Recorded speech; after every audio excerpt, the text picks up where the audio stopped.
Is Nicolas Cage the best Spider-Man? Well, Marvel needs to be careful because Amazon definitely managed to put Nicolas Cage character right out there with the very best.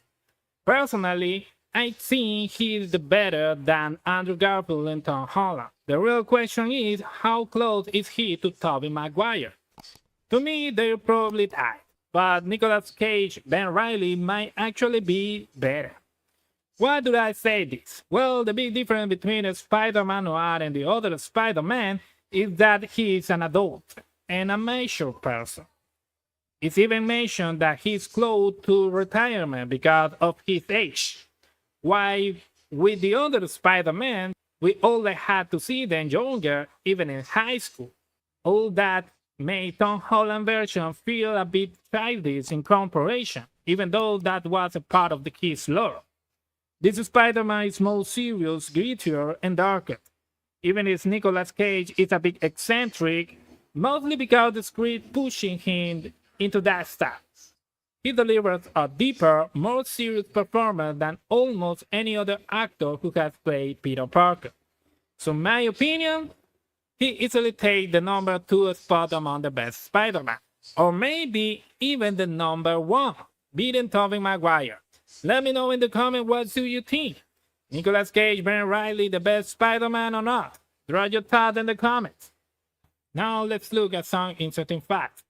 Do you know that the title is basically a legal issue?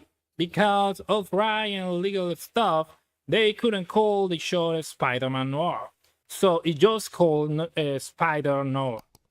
That's also why inside the series he is not called a Spider-Man, he's just called a Spider.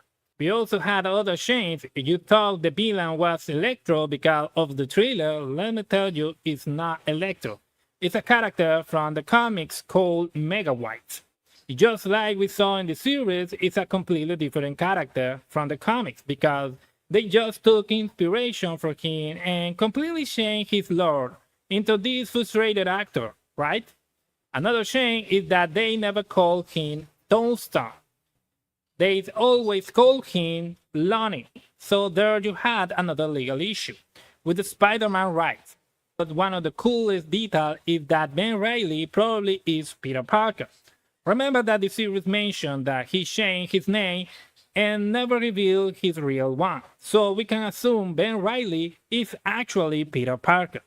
Also, a lot of people are wondering, is this the same Spider-Man we saw in Across in the Spider-Verse? But apparently they had nothing to do with each other. The producer already confirmed it, since this Spider-Man major canon event was losing the woman he loved, Ruby. She's also the one who said the iconic responsibility line, whereas Into the Spider-Verse it was his uncle, Benjamin. So they are not connected at all. This Spider-Verse has nothing to do with this Spider-Noir.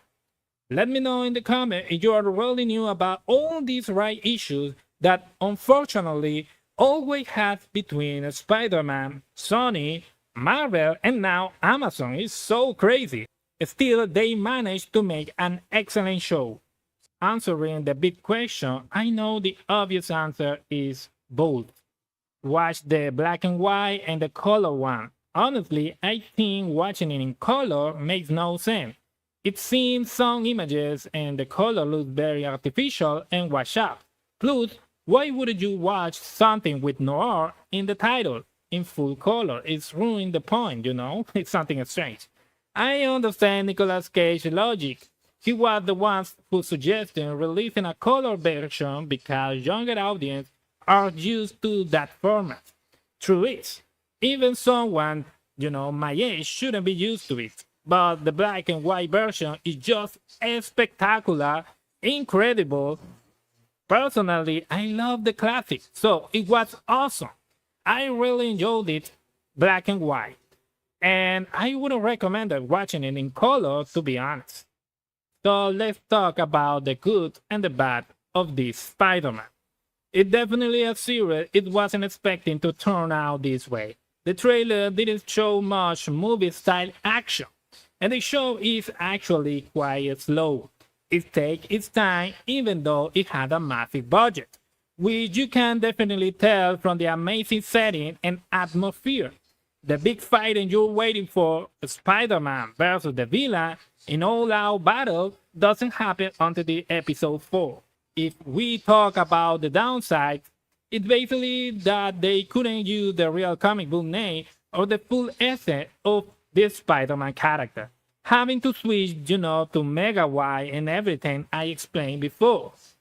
In that sense, that's the worst part of the show, because otherwise, it's brilliant. It given it a perfect 10 out of 10. It's perfectly captured what you want from the Spider-Man. Like I said, it's a heavy detective noir story. Staying true to the genre. It's all about investigation, cops, and gangsters. Super cool. Super cool, guys. Nicolas Cage's performance is a bit theatrical and over the top, but it has this nonsense explained by how his spider power make him react. Those spider instincts, something like that. I don't know. It felt like watching the stage play, bringing out his theatrical background. He is still very agile, and it made you forget about those crazy, silly movies he sometimes does just for fun. Here, he is serious and fully committed. He completely steals the show. So, if the rumors are true and the series cost $400 million and 2 went to him, it was worth every penny. He's on screen 90% of the time, and he's amazing. I fell in love with this series. The CGI may not be completely polished in a few scenes, but it works well enough to transport you to that era. But again, don't expect a fast-paced, action-heavy movie. Remember, this is a TV format. It's a slow burn. It's focused on the character development, and honestly, that might bore some people. But truthfully, they did a great job. For me, it's an absolutely 10 out of 10. Nothing really comes to mind as a negative. So go enjoy the series if you haven't yet. Let me know in the comments, what do you think? Who is your favorite Spider-Man? Do you think Cage beat Andrew Garfield?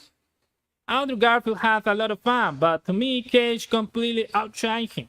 Plus, I feel Nicolas Cage is just better actor overall because of his massive experience. The guy is incredible.